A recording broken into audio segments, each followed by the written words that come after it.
the next subtopic adalah overlapping RE with value engineering.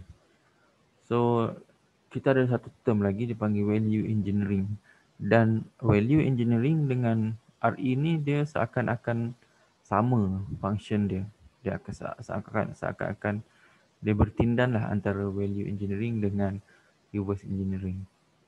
So apa itu VE? VE ialah is a systematic approach to improve the value of product service by examining the functionality. Systematic approach to improve the value of product. To improve. Nanti kita tengok. Kalau value engineering ni dia lebih kepada improvement. Prosesnya macam hampir sama dengan RE, tapi VE ni dia lebih kepada nak improve sesuatu sesuatu produk ataupun design. Okay. Dan VE ni concern with new product, with new product, dan dia apply during product development lah. Jadi kalau RE ni antara, kalau kita ingat balik, RE ni antara dia punya purpose adalah untuk documentation kan, antaranya documentation. Mana kalau documentation tu mungkin yang dah lost data apa semua, dia menyebabkan produk lama. So, jadi kalau VE ni dia banyak terlibat pada new development product lah. Dan dia juga fokus kepada untuk reducing cost and improving the function of the parts.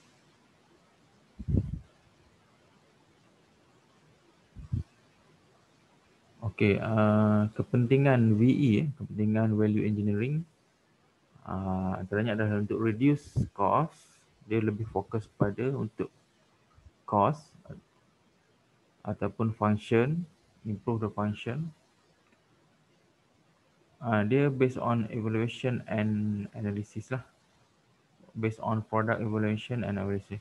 So mana sebelum ni ada satu produk yang mungkin dah ada dekat market. So dia manufacturer tu evaluate balik, mungkin daripada survey kepada customer, daripada complain.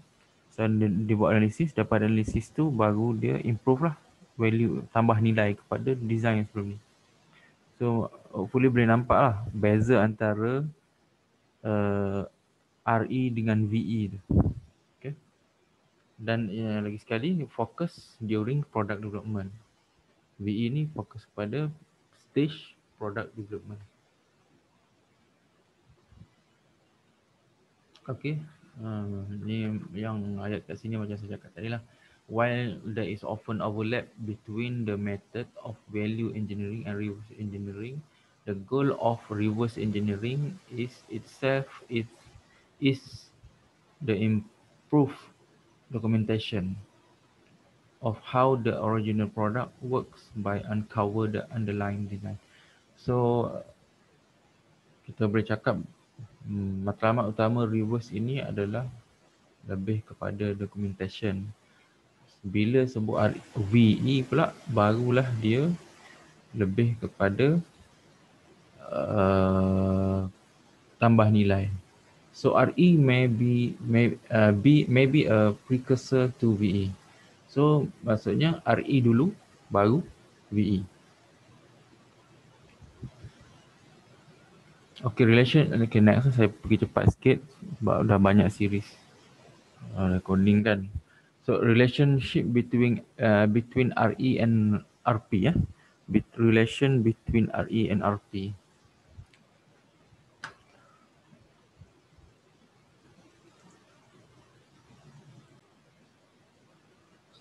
Jadi relation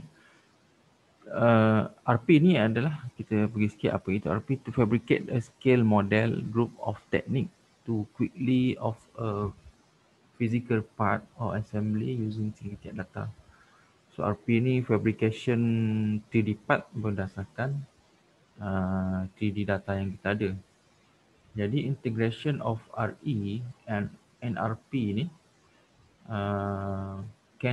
is being used for get product to the market quickly by resolve a long-standing conflict between design and manufacturing. So maksudnya dalam stage design, RP akan membantu kita tengok produk tu secara live lah. Kalau just sekadar dalam drawing, mungkin dalam drawing kita tak perasan, mungkin ada bila dah ada satu design ke atau pictures pada design tu kita tak perasan, mungkin ada problem. Jadi bila kita edit dengan RP, kita buat model dengan RP, so proses design tu lebih perfect lah, lebih perfect. Mungkin dah bila kita dah pegang part tu, kita boleh tengok ataupun kita boleh detect lebih awal apakah defect ataupun error design yang berlaku.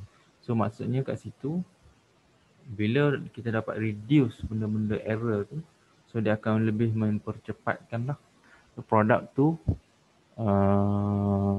get to the market quickly. Itu maksud dia. Okay, ini contoh lah kita tengok gambar ni. Daripada pattern ni, dia dapatkan maklum apa ni, daripada pattern dapatkan CAD, daripada CAD dia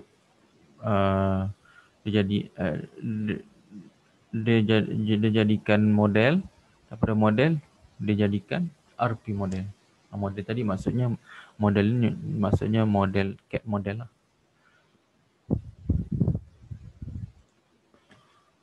Okay.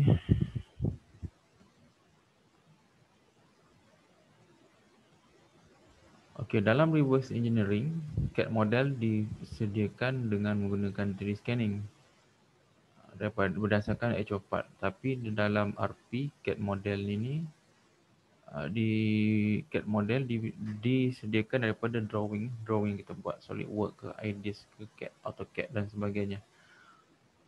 Selepas tu CAD data from RE goes into RP. Barulah CAD data ni goes into RP. So CAD data ni ada dua cara lah. Satu sama ada daripada scanning ataupun drawing itu sendiri. Barulah dia proses untuk proses seterusnya itu penggunaan RP. Then from here, the CAD model will be sliced of accordingly in rapid prototyping machine. Dan next selepas slice, barulah dia buat printing.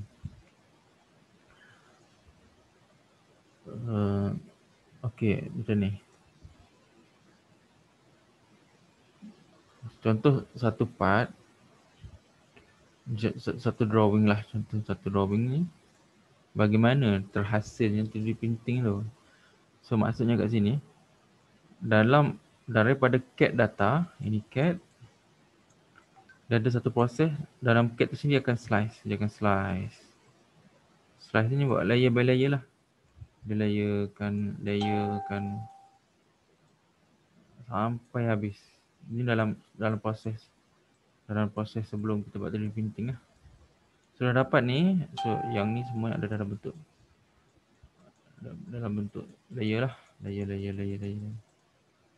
Ni height dan ni ketinggian part ni contoh. Jadi masa nak printing nanti, macam mana dia boleh buat?